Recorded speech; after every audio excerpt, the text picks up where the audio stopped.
Good morning mga kalaro. Narito na naman tayo para maglaro sa kusina. Ang menu natin ngayong araw na ito ay chicken fried steak. Pagkain Amerikano ito.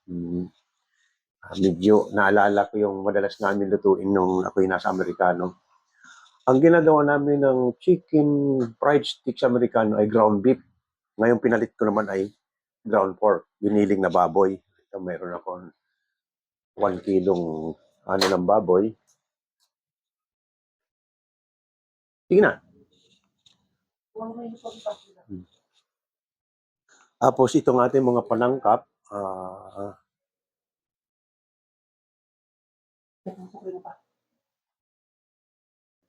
itong ating mga panangkap ng ating chicken fried steak, mayroon tayong onions, carrots, celery, bell pepper, at ang ating green naman ay malunggay at saka saluyot.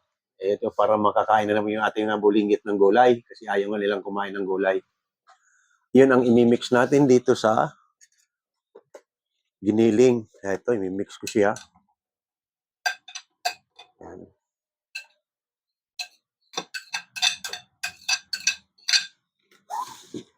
Basagan natin ng 3 pirasong itlog.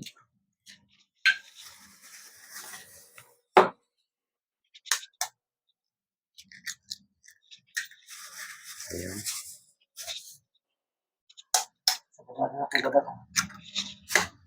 Lagyan natin ng flour.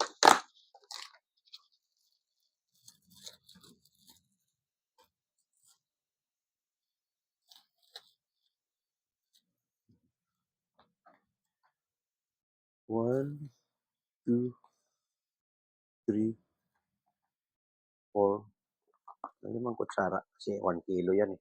Animin na natin para sure na maganda ang pagkakalo. Ayan. Black pepper. Ayan. Ginisa mix. Ating ginisa mix ay gawa ng Ajinomoto at ang ating soy sauce laging kasama ang ating silver swan.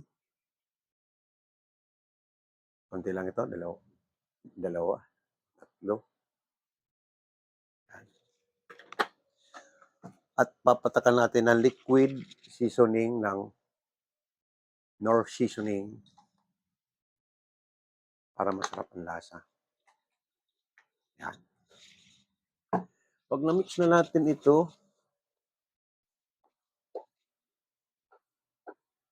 yan. Dito naman natin siya pagugulungin sa breadcrumbs na may harina.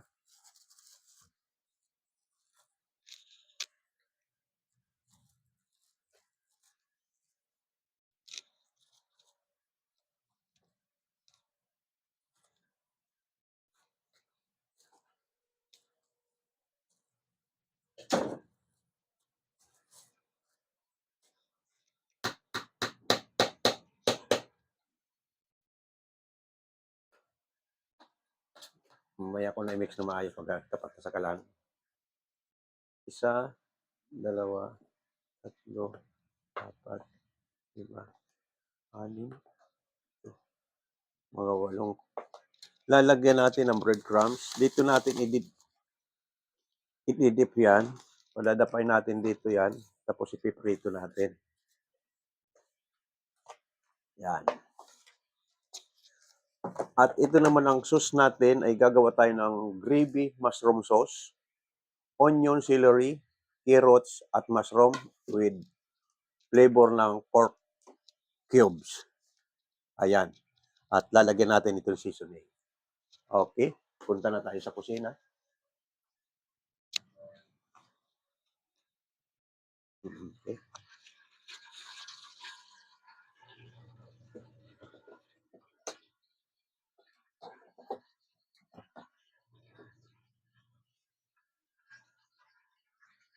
Ito, mainit na yung ating mantika.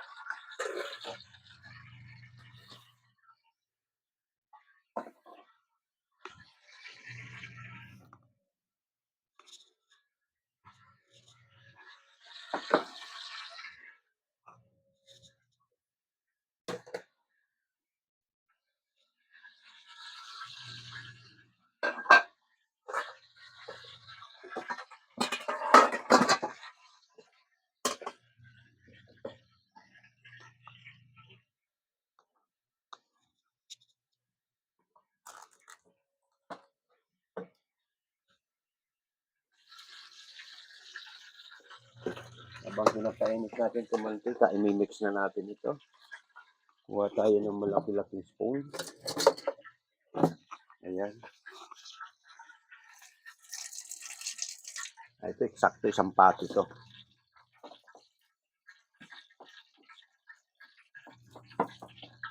Habang pinapainit natin yung pagpiprituhan natin ng mantika,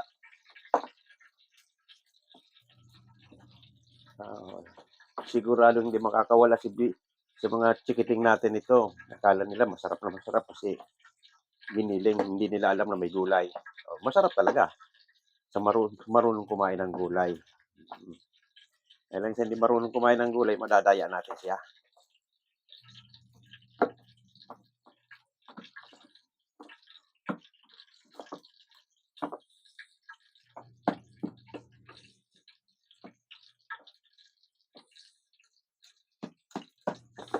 Ayan. Ayan, halong-halo na ito. Okay. Halong-halo na ito. Minimix kong mabuti. Ayan na, pantay na yung kulay green niya. Pasok na yung halo.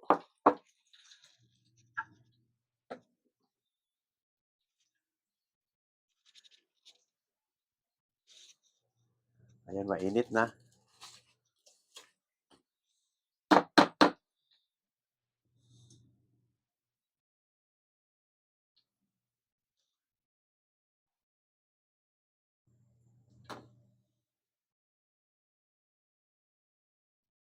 Ayan.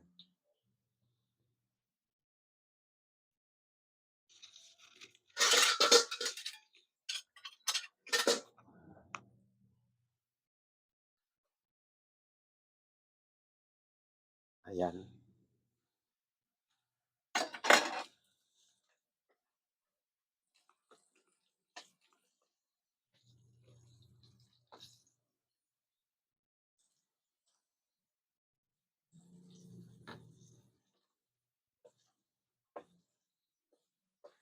Ganun lang pag ano natin, basta mainit yung mantika, sandali lang ito. Dali lang luto ito.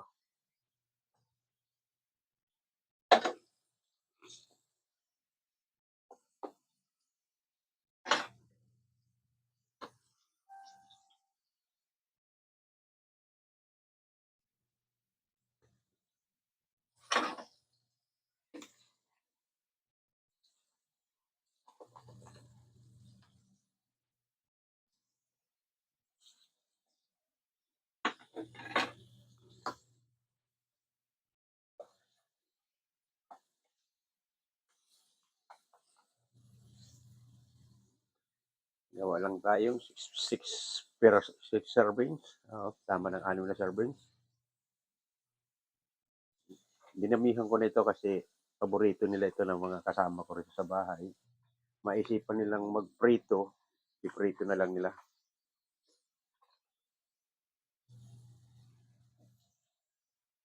Or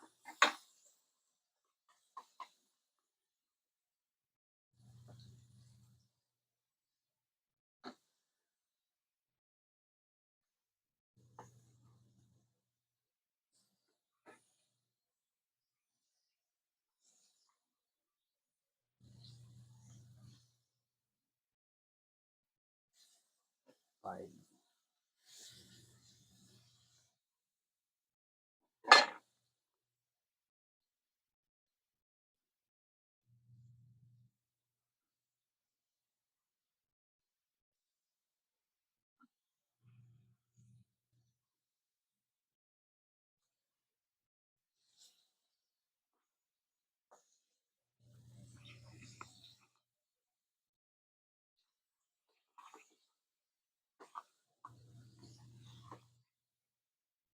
Six.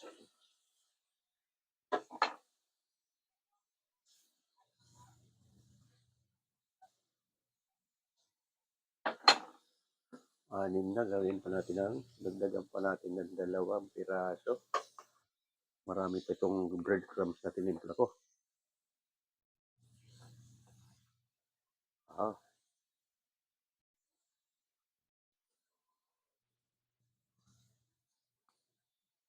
Ito ang tinatawag na luto na chicken fried steak pero walang manok. Oo. Kaya sa Amerikano ko nung araw, sabi ko, hinahanap ko nung ano, saan, alin ang manok yan? Walang manok.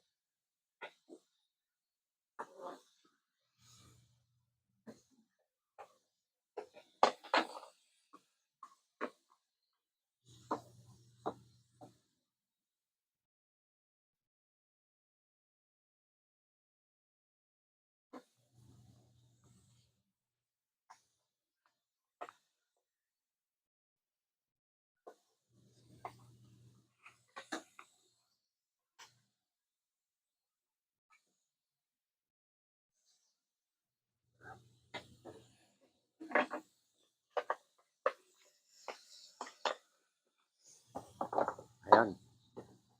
Nakagawa ako ng 8 servings, halos kalahati lang pala yung 1 kilo. Oh, kasi dumami sa gulay. Dami pang natira. Ayan.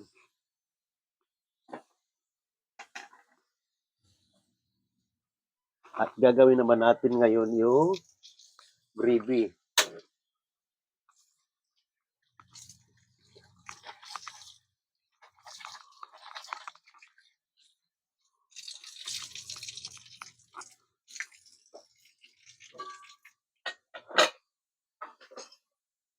Habang tinutosta natin ito, gagawin natin yung gravy. Ito, may butter na yan. Nilagyan ko na ng butter, yung kasirola.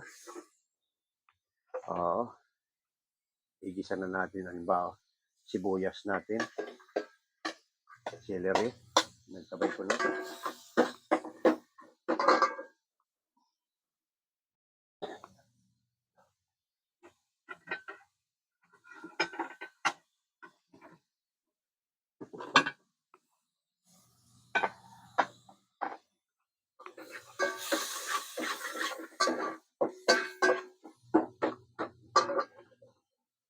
Ilagay na natin yung mushroom. Carrot, pinagsabay ko na rin.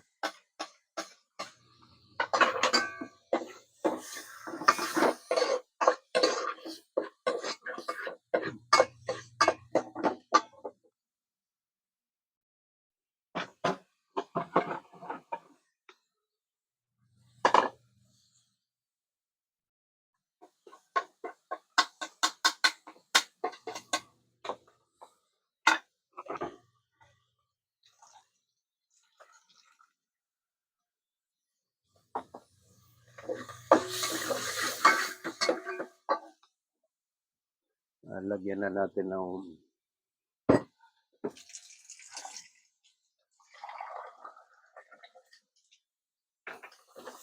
ayan, nagisa na natin para mag golden color na yung ating mushroom. Lagyan na natin ng soy sauce. Brown sauce ito, kaya 2 kutsara. Bidami-damihan natin.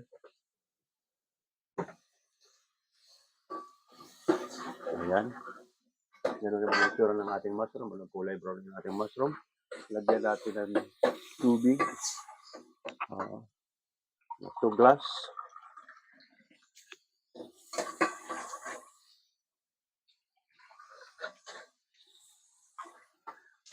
Ang ginagawa namin sa hotel niyan ay mayroon kaming kumukulong ng ilang araw na, 3 araw, 4 na araw. Soft stock, kung tawagin namin ay demi-glass. Doon kami kukuha ng gagawin namin mga sauce. Ay dito sa bahay, paano ka gagawa ng soft stock niyan? Kaya mamagikin na lang natin, nilagyan natin ng soy sauce. Ayan.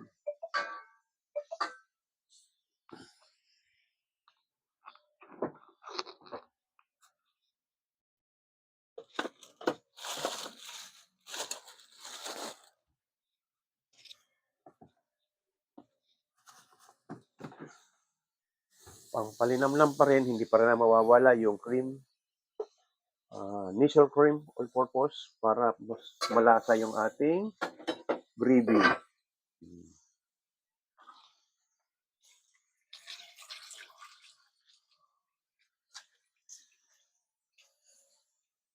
Ayun, ating chicken fried steak, pwede na natin baliktarin yung mga nauna. Ayan na, gano'n ang kalalabas na yan, kulay brown na.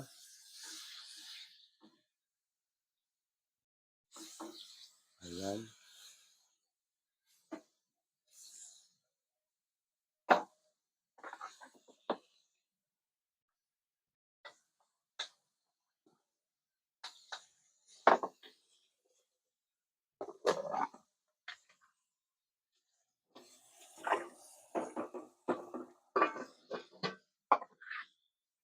Habang inaantay natin itong gravy kumulo, i-mix natin ito.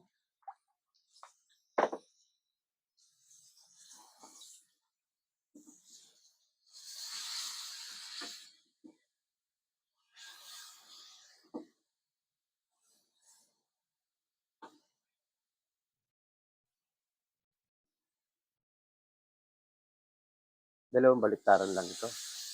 Tostado. Tostado ang labas, pero ang loob niyan malambot.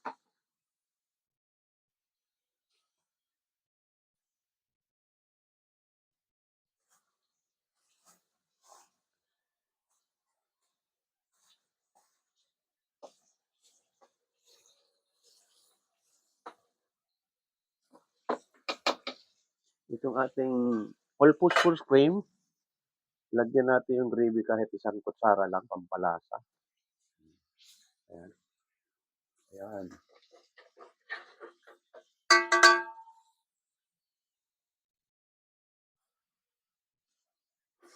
Ganun lang yun.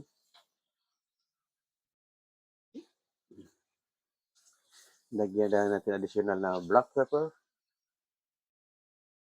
Ito mulo. Sa ating gravy, nilagyan natin ng black pepper.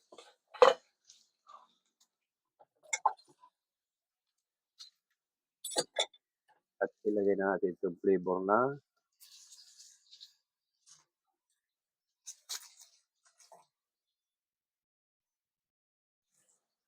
pork cubes para magkalasa na ng pork. Ito. Ayan.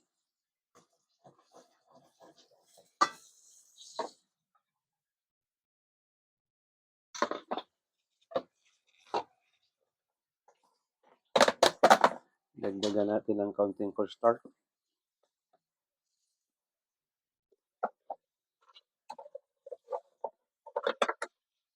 Ayan, kumukulo na. Luto na yung ating gravy.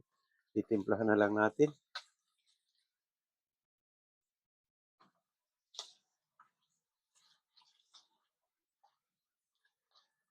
Ayan na.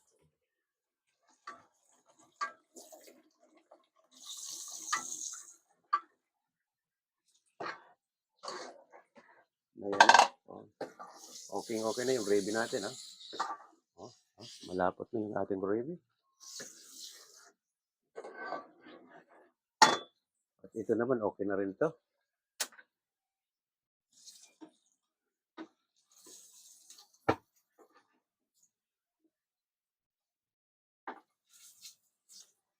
Ayan, tostado na.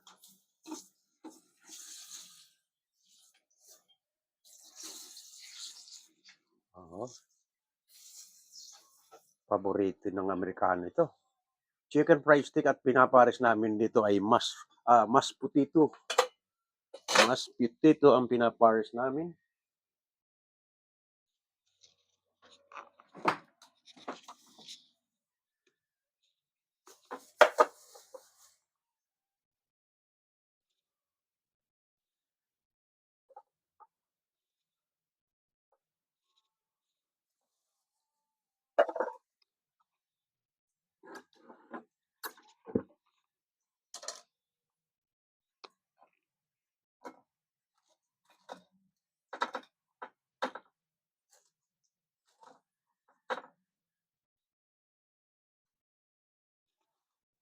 Ayan na. Lalagyan na natin ang gravy. Ayan. Ayan.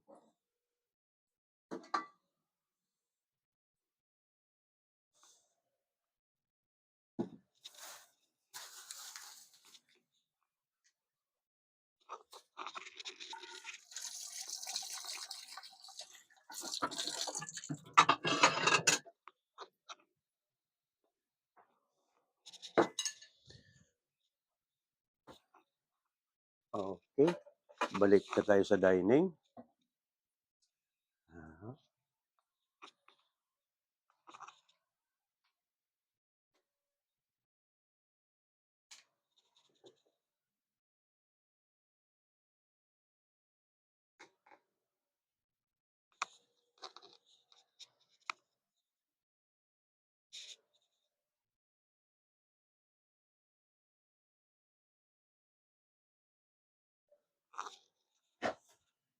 Okay, nandito na yung ating finished product ng ating chicken fried stick.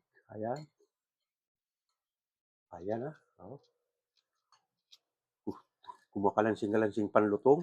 Ayan. Oh. Mas puti ito talaga ang partner nito. Pero dito, paparisan lang namin ng kanin nito tanghalian. Sa Amerikano, mas puti ito ang pinakalabis nitong partner. Wow. Sarap ng lutong. Ayan. Mhm.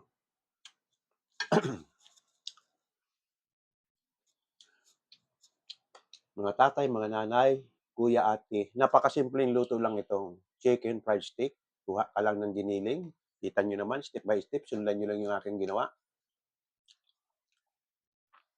Ang original na chicken fried steak ay ground beef. Ground beef talaga ginagamit namin sa Amerikano. Ground beef. Ay medyo may kamahalan ng giniling na baka, pili natin itong palit ang giniling na baboy. So, nakaraos na naman tayo na isang araw ngayon, mga taga-subaybay. Lalong-lalo na sa mga hindi pa masyadong marunong talaga magluto, wala pang kaalam-alam. Sundan lang natin step by step ang ginawa ni Mang Leo. Mayroon ka ng malalaman. Okay, maraming salamat sa lahat ng subscriber ko. Pakipindot lang ang subscribe button at like. Maraming salamat uli. Okay, bukas naman tayo.